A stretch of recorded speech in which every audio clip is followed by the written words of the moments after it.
오늘 우리가 읽은 말씀을 보면 느헤미야라 하는 사람이 나타납니다. 4절 말씀을 먼저 보시면 이 느헤미야라 하는 사람이 어떤 이야기를 듣고 울고 또 수일 동안 슬퍼하며 하늘의 하나님 앞에 금식하며 기도했다 그랬습니다. 저는 이 말씀을 읽고 묵상을 할 때마다 도대체 느헤미야는 왜 이렇게 울었을까? 사람이란 누구든지 슬픈 일을 당하게 되면 잠시 잠깐 울 수는 있죠. 근데 4절 말씀을 분명히 보면 울고 수일 동안 슬퍼하며 심지어 하늘의 하나님 앞에 금식했다 그랬습니다. 지난 수요일이죠. 10월 31일에 지금 우리나라에 바울이라고 하는 영화가 이제 상영이 됐습니다. 전국에 CGV하고 아마 롯데시네마에서 모든 관마다 다 걸리지는 않는 것 같아요. 안타깝게도 메가박스에 좀 걸리면 우리 성도님들 좀 쉽게 보실 수 있을 텐데 문경에 있는 메가박스에는 걸리질 않고 CGV나 롯데시네마에 걸린답니다. 전에 막달라 마리아라고 하는 영화도 개봉이 돼서 좀 소장하고 나중에 보려고 기다리고 있었는데 아마 별로 세상 사람들에게 돈벌이가 안 되는지 구할 길이 없어요. 그래서 이것도 그렇게 못 보게 되면 어디 가서 제가 구해서 보겠어요. 그래서 이런 영화를 좀 보는 것도 설교 준비의 일환이 아니냐, 제 스스로 그렇게 저희 합리화를 시키고 구미까지 가서 제가 좀 보고 왔습니다. 용서하시겠죠? 목사가 일은 안 하고 영화나 보러 다녔구나.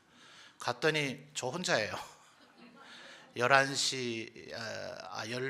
12시 5분인가 개봉을 하는데 시작을 하고 한 10분 지나서 두 분의 여성도겠죠. 하여튼 여자분이 영화 끝날 때까지 흐느껴 수건으로 눈물을 닦아가며 보시는 거 보니까 성도겠죠.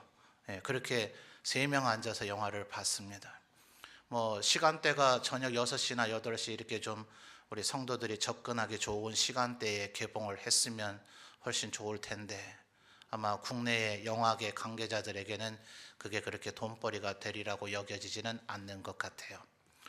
아마도 배경은 사도행전에 이제 기록이 다 끝나고 난 후 이제 바울 사도가 감옥에 갇혀 있다가 이제 네로가 로마에 불을 질렀었죠. 그리고 그 누명을 기독교인들에게 뒤집어 씌웠죠. 크리스찬들이 로마에 불을 질렀고 그 두목이 바울이다. 그래서 영화 끝에 이제 바울 사도가 목 잘려 이제 순교하는 것으로 영화가 끝납니다. 그래서 로마 감옥에 있는 그곳에 누가가 찾아와서 지금 많은 성도들이 믿음이 연약해서 흔들려져 가고 있다. 믿음을 저버리려 하고 있다. 가족들이 사로잡혀서 길거리에서 단지 예수 믿는다는 이유만으로 죽임을 당하고 또 일부는 산채로 마치 가로등 만들듯이 기름을 끼얹어서 불을 질러서 불태워버리니 자기의 가족이 죽고 자기의 가족이 그렇게 산채로 불에 타는 걸 보니 남아있는 이들의 믿음이 흔들리는 것이 당연하죠. 그래서 누가가 이제 바울에게 권면합니다. 이들의 믿음이 흔들리고 있습니다. 다시 당신이 이들의 믿음을 격려해야 됩니다. 하여튼 그런 내용들입니다. 그래서 사도행전이 적혀지게 됐다. 이런 스토리로 있어요. 더 자세히 말씀드리면 보셨을 때 감동이 덜 할까봐 여기까지요. 저도 아까 말씀드렸듯이 저와 함께 영화를 본 그 두 분의 여자분들은 아주 흐느껴 울며 소리 내면서 영화관이라 하더라도 앞에 스크린 불빛 때문에 다른 사람들의 윤곽은 대충 보이잖아요. 손수건으로 계속 눈물 닦아가며 훌쩍훌쩍 소리를 내가며 그렇게 영화를 보시더라고요. 저도 좀 울기는 했습니다. 근데 문경으로 돌아오는 동안 더 이상 눈물이 나진 않았어요. 여러분, 그런 바울 사도의 또 초대교회 성도들의 그 눈물겨운 신앙의 얘기, 저는 정말 바울 사도가 매질을 많이 당했다, 그저 한 줄 문장으로만 내가 성경을 읽었구나 회개했습니다.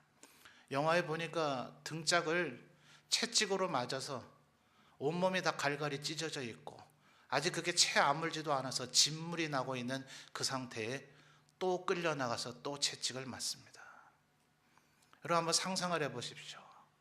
그냥 우리의 맨몸 아주 건강하고 조금도 상함이 없는 그 몸에 채찍을 맞아서 내 몸이 피부가 찢어지면 그 고통 말할 수 없을 텐데 이미 맞은 자리가 진물에서 아주 덜 아물었어요. 진물이 나고 막 이렇게 되고 있는 그 자리를 또 채찍을 맞습니다. 근데 그런 걸 보고 돌아오는데도 영화 볼 때는 눈물이 났지만 그 뒤에는 더 이상 울면서 돌아오지는 않았다는 거예요. 그런데 4절 다시 보십시오. 느헤미야가 어떻게 했다고요? 내가 이 말을 듣고 앉아서 뭐예요? 울고 수일 동안 뭐 했어요? 슬퍼하며 그 다음에요 하늘의 하나님 앞에 금식하며 기도했다. 도대체 느헤미야 왜 이랬을까요? 2장으로 넘어가 보시면은 느헤미야가 이 우는 그 마음의 감정 속에 어떤 지금 생각들이 꿈틀대고 있는가가 이제 선명하게 드러납니다. 여러분 2장 5절을 한번 보죠. 결국 이제 시간이 넉 달 정도 흘러서 아닥사스다 왕 앞에서 이 느헤미야의 슬픔의 이 감정을 해결할 수 있는 기회가 주어집니다. 그래서 도대체 내가 뭘 해주면 좋겠냐라고 말할 때에 느헤미야가 하는 얘기입니다. 2장 5절 여러분 읽어주시죠. 시작.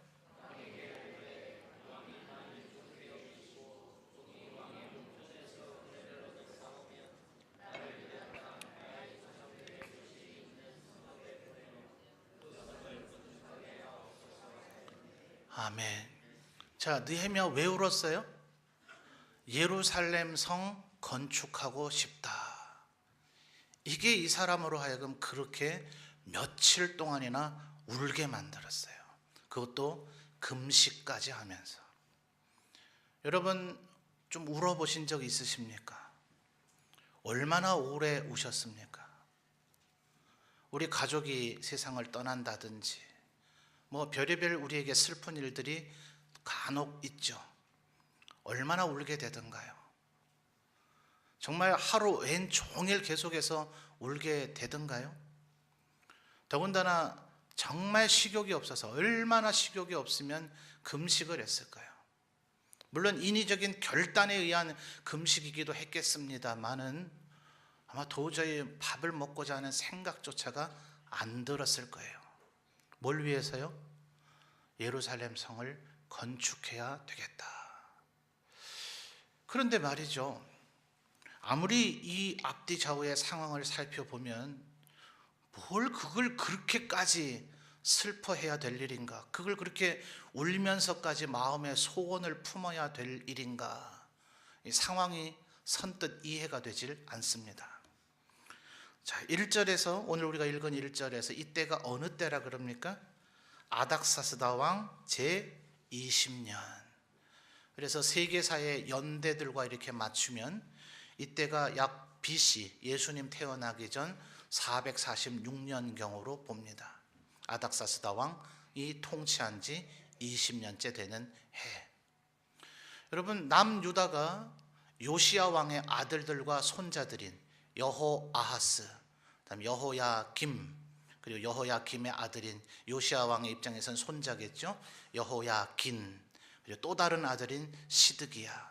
이렇게 4명의 왕이 살해당하고 교체되면서 남유다가 결국 멸망하게 됩니다. 다니엘서의 1장 1절을 보면 여호야김 왕위에 있는 지 3년에 이제 바벨론을 비롯한 많은 유대인들이 포로로 잡혀옵니다. 그로부터 한 11년 지나고 나서 에스겔 선지자를 비롯한 또 많은 유대인들이 포로로 잡혀오게 되고 결국 이스라엘은 멸망당합니다. 하나님께서 예레미야 선지자를 통해서 예언하셨던 대로 최초의 포로됨으로부터 70년이 됐을 때 고레스 황제를 통해서 이스라엘인들이 포로에서 귀환이 시작이 됩니다. 그래서 이 느헤미야가 이제 이끌고 가는 사람들을 흔히 신학자들은 3차 귀환이라 그럽니다. 자, 1차 귀환의 지도자 수룹바벨, 2차 포로 귀환의 지도자 에스라, 그리고 이제 이 사람에 의해서 세 번째 포로들이 이스라엘 땅으로 되돌아오게 됩니다. 근데 이 때는, 지금 느헤미야가 울고 있는 이 때는 예루살렘이 멸망했을 때로부터 또 첫 번째 포로 됐을 때로부터 약 160년이 흐른 뒤입니다. 첫 번째 포로 귀환이 일어난 때로부터도 한 90년이 흐른 뒤입니다. 여러분, 160년 전의 일들 기억나십니까? 혹은 90년 전의 일들이 기억나십니까? 안타깝게도 2절과 3절의 내용을 보면 느헤미야는 아직 예루살렘에 단 한 번도 가본 적이 없는 사람입니다. 페르시아에서 태어났으니까요. 이스라엘이 멸망된 지 160년쯤 됐을 때 태어난 사람이니, 성상하에 있는 사람이니 페르시아에서 태어난 것이 당연하죠. 더더군다나 이미 한 7, 80년 혹은 90년 전쯤에 일어난 수룹바벨에 의한 1차 포로 귀환에 이 느헤미야의 집안은 동참하지 않았습니다.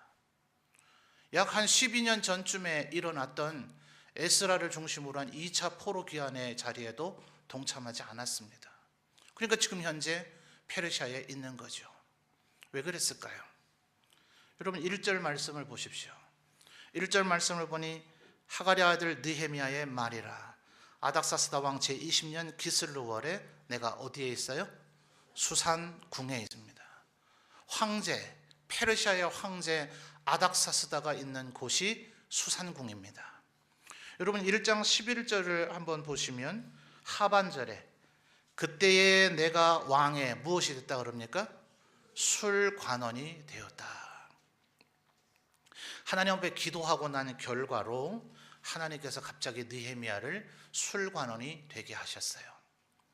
고대의 왕들은 전쟁터에 나가 죽는 것이 아니라면 자연사하지 않은 왕은 대부분 독살당했습니다. 그런데 그런 일들이 비일비재하게 일어나니까 자기가 음식을 먹기 전에, 우리나라 사극에도 보면 조선시대 때 기미상궁이라고 그러죠.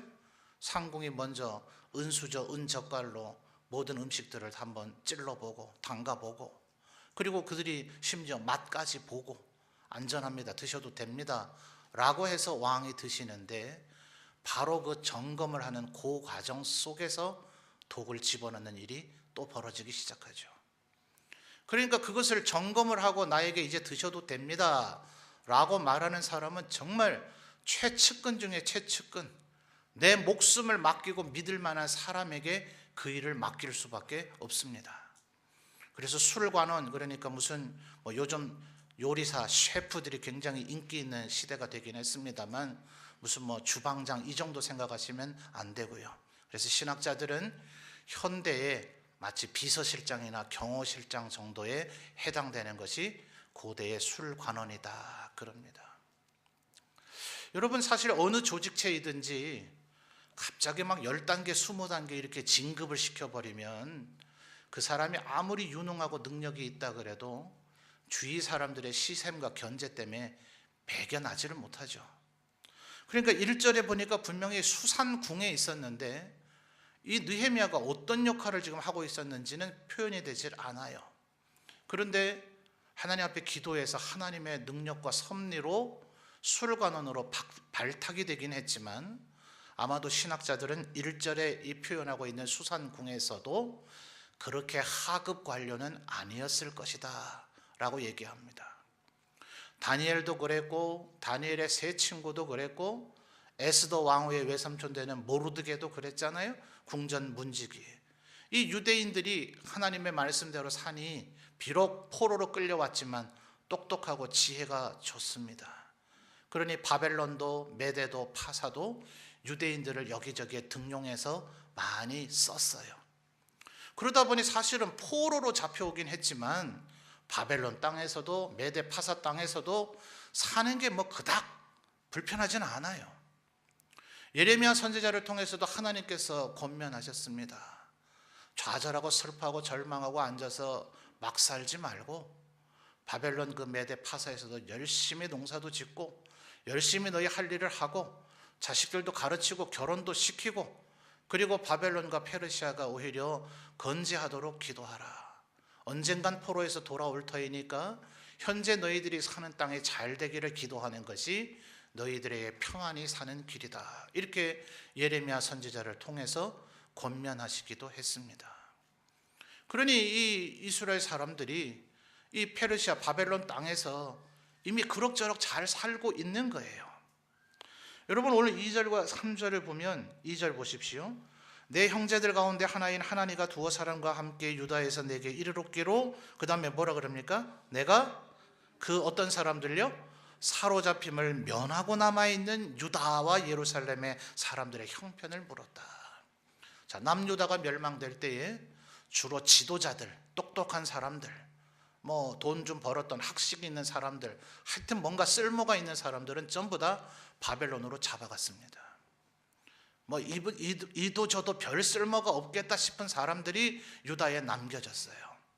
그들 가운데서 나는 바벨론의 포로로 끌려가느니 차라리 죽겠다, 이런 아주 극단적인 생각을 하는 사람들이 아예 정반대인 애굽으로 도망갔습니다. 그러니까 유다가 멸망할 때 유다의 자손들은 세 부류로 나눠져요. 포로로 끌려간 사람, 유대 땅에 그대로 남아있는 사람, 성경은 그들을 비천한 자들이다 이렇게 표현합니다. 그리고 끝까지 바벨론하고 한판 해보겠다고 애굽으로 도망간 사람들. 자, 이미 1, 2차 포로 귀환이 일어났습니다. 그러니까 여기에서 지금 사로잡힘을 면하고 남아있는 사람은 남유다가 멸망될 때 원래 남아있던 사람들이기도 하지만 1, 2차 포로 귀환으로 되돌아간 사람들까지 포함되는 말입니다. 자, 여러분 3절을 다시 한번 여러분 읽어주시죠. 현재 예루살렘에 있는 사람들의 형편이 어떤지요. 3절 시작.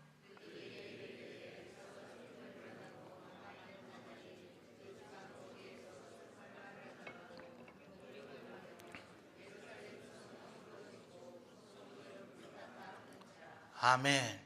자, 3절을 보니 현재 예루살렘 사는 사람들 형편이 좋아요, 나빠요?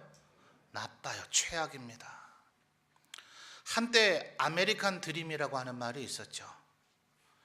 막 힘들고 어려워도 가진 것 없어도 미국에만 가면 내가 돈이 없어도 성공할 수 있다. 그 나라 가면 잘 살 수 있다. 그래서 한때 우리나라에서도 꽤나 이민들 많이 갔죠. 근데 그 사회도 만만치 않고 쉽지 않다 싶으니까 역이민이라 해서 되돌아오는 사람들도 있습니다만, 지금도 여전히 전 세계 사람들에게는 아메리칸 드림, 미국 가면 내 형편 바뀔 수 있다, 이러면 가는 거죠. 자, 근데 예루살렘 형편이 어때요? 분명히 우리의 고향이고 우리 민족의 본향이긴 하지만 나는 거길 가본 적이 없습니다. 여기 페르시아에서 태어났고 여기서 자랐고 이미 수산궁에 왕궁의 관료가 되어 있을 정도로 자리 잡았습니다. 여기서 내 가족과 내 집안 먹고 사는데 아무런 부족함이 없습니다. 가끔 느부갓네살 같은 왕이 나타나서 우상을 만들어 놓고 절하지 않으면 죽이겠다, 이런 무시무시한 일만 일어나지 않는다면 페르시아에서 사는 것도 그다지 나쁘진 않습니다. 아마도 어쩌면 그래서 느헤미야의 집안은 1, 2차 포로 귀환 때 돌아가지 않았을런지 몰라요. 여러분, 그 유명한 다니엘도 결국은 그 포로 귀환 때, 최초로 포로로 잡혀왔을 때로부터 70년이 지나서죠. 그러니까 성경학자들이 포로 잡혀올 때 다니엘의 나이가 얼마인지를 알기는 어렵지만 이 수백 천 킬로 가까운 이 거리를 여행 가는 것도 아니고 포로로 끌려왔다면, 영유아나 아이였으면 아마 오는 도중에 지쳐서 죽었든지 바벨론인들이 죽였든지 그랬을 거다. 그러니 아마도 최소한 청소년기는 넘었기에 그가 이 고단의 길을 걸어서 왔을 것이다.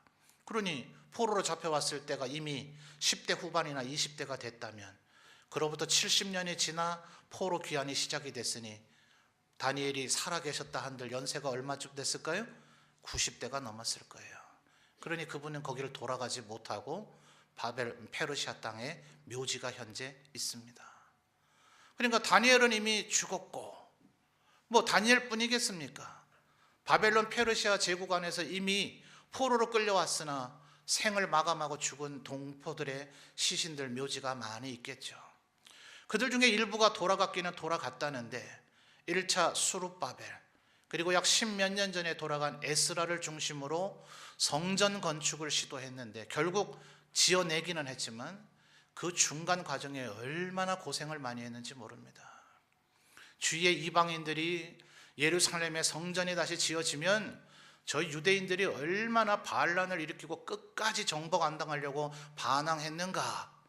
바벨론 페르시아 황제들의 역대 일기를 좀 살펴보시죠. 어떻게 여기 좀 성전 짓는 걸 허락해 주십니까? 큰일 납니다. 성전 지어주면 유대인들이 단결을 해서 다시 반란을 일으킬 겁니다. 페르시아 왕들이 역대 일기를 보니까 맞거든요. 큰일 났다 싶어서 성전 건축 중단하라, 이런 명령이 떨어졌다 10수년 지나서 겨우 성전이 완공됐습니다. 아무리 성전을 지어놓으면 뭐해요? 예루살렘 성이 없으니 3절에 어떻게 됐다고요? 그들이 큰 환난을 당하고 능욕을 당하는 가운데 여전히 방치되어져서 살고 있대더라. 자, 여러분이 느헤미야라면 가고 싶겠습니까? 차라리 여기 페르시아에서 조금 이방 땅에 살고 있다는 그 찝찝함 조금 그냥 참고 살면 되잖아요. 때로 느부갓네살 같은 왕이 또 나타나서 우상 숭배 좀 해라 그러면 그때 한 번만 좀 견뎌내면 되잖아요. 그러면 페르시아에서 그럭저럭 사는 거 그다지 어려운 건 아니거든요. 그런데 뭘 위해서 느헤미야는 이렇게 울며 수일 동안 슬퍼하고 금식까지 해야만 했을까요? 여러분, 도저히 좀 이해가 안 되는 상황 아닙니까? 여러분, 8절과 9절을 다시 한번 읽어보겠습니다. 8절과 9절은 5절 이후로부터 이제 6절로부터 9절까지가 실제로 느헤미야가 하나님 앞에 드린 기도의 내용입니다. 자, 느헤미야가 뭐라 기도했는가를 보면 왜 그가 이토록 울고 하나님 앞에 금식했는지 우리가 조금 짐작할 수 있을 것 같아요. 자, 8절과 9절 여러분 읽어주시죠. 시작.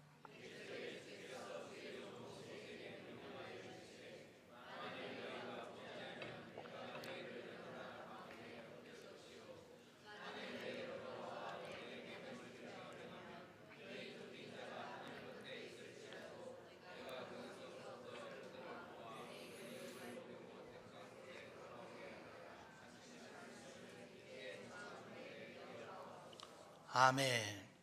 여러분, 8절과 9절의 내용은 모세오경, 모세가 쓴 성경에 있는 내용을 그대로 인용하는 것입니다. 참 기이하지 않아요? 하나님께서 모세를 통해서 율법을 적게 하셔서 모세오경을 기록하게 하신 후 그것은 대제사장에 의해서 성막 혹은 성전에 보관되어지게 되어졌습니다. 한부를 필사해서 여러분이 지금 60주년 기념 행사로 하고 있는 것처럼 필사, 베껴 써서 그것을 왕에게 주어서 왕이 늘 읽고 하나님 말씀대로 나라를 통치하게 만들게 하셨습니다. 그 나머지 백성들은 사실은 이 하나님의 말씀을 읽어볼 길이 이때는 없었습니다. 도대체 어떻게 지금 느헤미야가 이 하나님의 말씀을 알게 됐는지, 제사장들이 전하고 선지자들이 전하는 그 말씀을 듣고 기억한 것인지, 아니면 바벨론에 이제 나라가 망해버렸으니 어떻게 하든 나라를 회복하기 위한 노력 가운데 일환으로 하나님의 말씀이 이제 필사가 많이 되어져서 이스라엘 백성들에게 읽히게 된 것인지, 아마 오늘날 우리들이 갖고 있는 것처럼 모두의 손에 성경이 있던 시절은 아니기 때문에 느헤미야가 이 내용을 알고 있다는 것만으로도 느헤미야는 하나님의 말씀을 알기 위한 최선의 노력을 경주했던 사람이라는 것을 우리가 짐작해 볼 수가 있습니다. 그렇다면 그는 겨우 이 2절의 내용만 읽었을까요? 모세오경은 이 2절만 따로 떼내서 여러분이 신년감사 예배 때 올해의 말씀 뽑듯이 이 2절만 따로 적혀있는 메모지를 어디서 획득한 게 아니잖아요. 이 2절의 말씀을 알고 있다면 느헤미야는 아마 하나님의 말씀을 많이 읽어봤을 겁니다. 거기에 또 다른 내용들이 무엇 있나요? 하나님께서 지금 뭐라고 얘기하신 겁니까? 느헤미야가 지금 이 상황을 보니 우리 민족, 우리의 조상들의 나라가 150년 전에 멸망한 것은 하나님이 안 계시거나 하나님이 무능력하시거나 하나님이 우리를 사랑하지 않으셔서가 아니라 이미 그 먼 옛날 모세 때에 예언하셨구나. 너희들이 내 말에 순종하고 내 백성답게 살면 이 이스라엘 땅에서 영광을 누리며 살겠지만 너희들이 불순종하면 열방에 흩어질 것이다. 그러나 땅끝에 있을지라도 너희들이 거기서 회개하고 돌이키면 내가 너희를 돌아가게 하리라. 그러니 느헤미야가 뭘 느끼게 깨닫게 됐을까요? 하나님 지금도 살아계시구나. 스룹바벨과 에스라에 의해서 포로 귀환된 것이 하나님의 뜻이구나. 이제 우리를 향한 진노가 풀리시고 우리를 용서하시고 용납하시는 하나님의 사랑이구나. 내가 아무리 여기가 더 편하고 좋다 하더라도 이 페르시아에서 사는 것이 하나님의 뜻이 아니라 가나안 땅으로 되돌아가야 되는 것이 하나님의 백성의 사명이구나. 그걸 그가 깨닫지 않았을까요? 여러분, 모세는 이 얘기만 했던 것이 아니죠. 모세는 한때 지금 느헤미야처럼 울며 기도했던 적이 있습니다.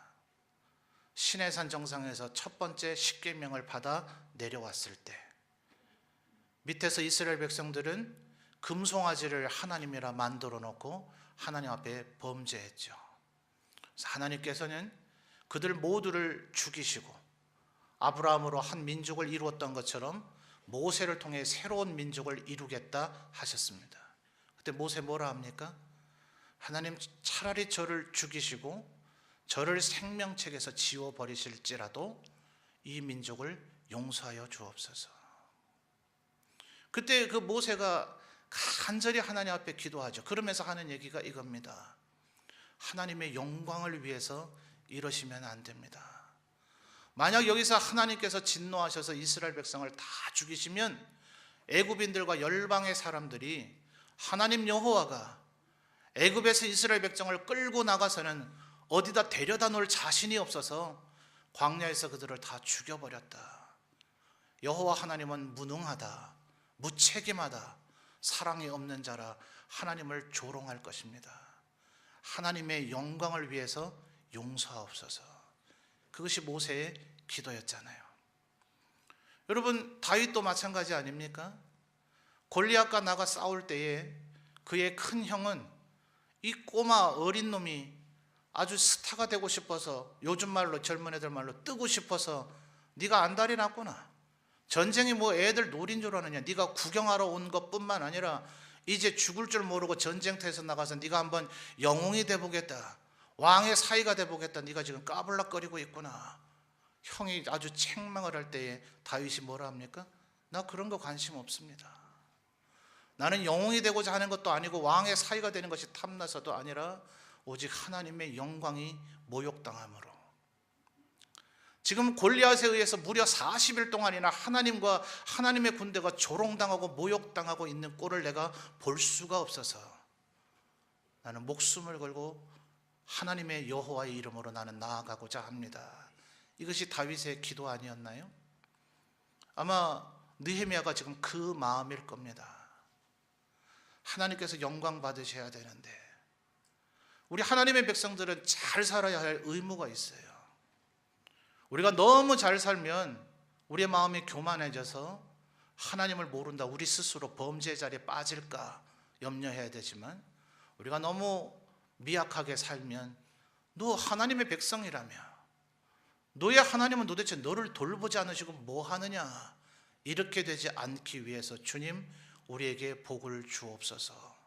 이것이 우리의 마땅한 기도의 제목이어야 할 줄 믿습니다. 지금 느헤미야도 그 기도를 하고 있는 거예요. 이것은 인위적인 슬픔이 아닙니다. 그냥 나의 인간적인 욕심이 아닙니다. 그것은 반나절을 넘기지 못해요. 아무리 감동적인 바울 사도의 죽음의 모습을 봐도 그저 한두 시간 울면 그 눈물은 형체를 감추고 사라질 뿐이지, 울며 수일 동안 슬퍼하고 금식하는 것은 하나님이 주신 마음이 아니면 이렇게 울지 못합니다. 느헤미야 뭐 때문에요? 하나님의 영광을 위해서 이대로는 안 되겠다. 성전은 지어졌으나 이스라엘 백성들의 우리의 동료들이 이미 포로 가운데서 결단하고 귀환했으나 여전히 그들이 능욕을 당하고 큰 환난 가운데 있으니 그들에게 성이 필요하구나. 그러나 여러분 착각하시면 안 됩니다. 느헤미야는 벽돌을 의지하는 것이 아닙니다. 느헤미야는 그저 성을 쌓고자 하는 것이 최종의 목적이 아닙니다. 그곳에 성을 쌓아서 성이 완성되고 나자 수문 앞 광장에서 에스라와 함께 이스라엘 모든 백성들이 모여서 하나님 앞에 부흥 집회를 합니다. 반나절 동안 계속해서 말씀 듣고 그 말씀을 강론하는 일을 합니다. 먼 옛날 사무엘 선지자가 미스바에서 이스라엘 백성을 모였을 때 성은 없는 평지에 모였는지라 블레셋이 공격해 왔습니다. 고대에는 사람들이 많이 모이면 적들이 공격하기가 제일 좋은 상황입니다. 그러나 예루살렘 성 안에 있을 때 그들은 외적이 자기들을 침입할 것을 염려하지 않은 가운데 하나님의 말씀에 집중할 수 있었고 그들은 모두 은혜를 받았고 하나님 앞에 감격의 눈물을 흘렸습니다.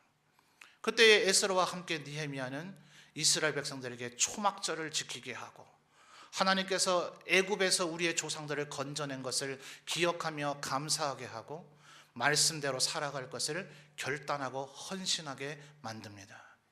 그 모든 일을 예루살렘 성 안에서 하게 되어진 것이에요.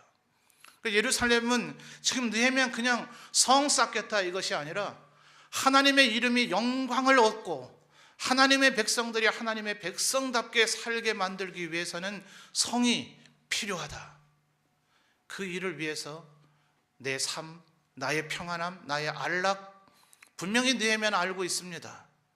에스라가 먼저 가서 그곳에 성전을 만들기 위해서 성전을 재건하기 위해서 얼마나 많은 고생을 했는지 그곳에 가면 페르시아에서 편안하게 있는 것보다 예루살렘에 가면 그 큰 환난과 능욕에 나도 그 한 중간에 서야 되고 나도 고단한 삶을 살아야 되고 성전을 쌓을 때 수많은 방해가 있었듯이 이 성을 쌓을 때도 수많은 난관과 방해와 반대에 부딪힐 것이다. 느헤미야는 잘 알고 있습니다. 그러나 그 모든 현실적인 판단보다 하나님의 영광 그리고 그 안에서 이루어질 하나님의 백성들의 영광 이것을 바라본 느헤미야를 그 누구도 막을 수가 없었습니다. 이것이 바로 수천 킬로 떨어져 있는 수산궁에서 단 한 번도 가보지 않은 예루살렘을 향한 이미 평안한 가운데 있는 느헤미야가 자신의 모든 것을 내던지고 드리는 눈물의 기도였다 하는 것입니다. 여러분 현재 우리 교회는 교육관을 건축하고 있습니다. 우리 성도들이 정말 힘을 다해 헌금을 하였습니다. 재정부에서 어떤 분이 어떻게 헌금을 했다는 그 내역을 저에게 보고를 해줄 때 저도 그것 보고 많이 울었습니다. 여러분의 형편을 제가 낱낱이 속속들이 알지는 못하지만 신방 갔을 때마다 들은 얘기들 제가 보여지는 것들 그리고 저도 눈치가 있고 그렇게 묻어난 사람은 아닌지라 제가 느껴지는 여러분의 삶의 형편들을 볼 때 이분이 이렇게 하나님 앞에 결단하기까지 얼마나 힘들까 충분히 느껴집니다. 하나님 앞에 여러분이 정성껏 예물을 드렸습니다. 그러나 그럼에도 불구하고 저는 우리의 교육관이 돈으로 지어지지 않기를 원합니다. 시멘트로 지어지지 않기를 원합니다. 철근으로 지어지지 않기를 원합니다. 그것은 우리의 눈물의 기도로 지어져야 할 줄로 믿습니다. 하나님이 영광 받으시고 그곳에서 이루어질 많은 일들을 꿈꾸십시오. 우리의 다음 세대들이 말씀으로 키워지게 될 것입니다. 그 안에서 우리 성도들이 믿음의 교제를 나누게 될 것입니다.